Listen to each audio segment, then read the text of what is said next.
मित्रांनो 2009 मॉडेल मध्ये असं फीचर येत आहे, पण 2025 मॉडेल मध्ये असं फीचर येत नाही, तर याची थोडीशी जरा खंत वाटते. तर मी आज तुम्हाला असं फीचर दाखवणार आहे. हे आहे 2009 मॉडेल स्कॉर्पिओचं, आणि या मॉडेल मध्ये नक्की काय गोष्ट आहे जी इंटरेस्टिंग असणार आहे.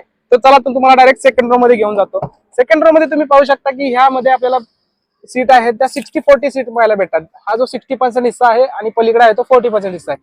आता हा असं का, तर मागचा जो थर्ड रो आहे तो आपल्याला इथं फ्रंट फेसिंग पाहायला भेटतो. आता तुम्ही इथं तुम्हाला पाहायला भेटत असेल की इथं आर्मरेस्ट देखील देण्यात आला आहे. म्हणजे 2009 मॉडेल मध्ये आपल्याला आर्मरेस्ट देखील पाहायला भेटत होता. शिवाय मित्रांनो या गाडीमध्ये सेकंड रो मध्ये देखील आर्मरेस्ट देण्यात आलाच आहे, पण जो पुढचा हिस्सा आहे ज्यामध्ये को ड्रायव्हर आणि ड्रायव्हर बसतात तिथे देखील आपल्याला इंडिव्हिज्युअल आर्मरेस्ट पाहायला भेटतात. तर ही गोष्ट तुम्हाला माहित होती का?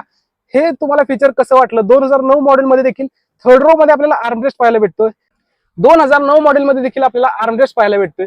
असंच नवीन फीचर्स नवीन गाड्यांमध्ये येतील का, ह्याच्याबद्दल तुम्हाला काय वाटतं हे मला कमेंट करून नक्की सांगा. चॅनलवरती नवीन असाल तर सबस्क्राईब नक्की करा. अशाच इंटरेस्टिंग माहिती आपल्या चॅनलवरती येत असतात. धन्यवाद.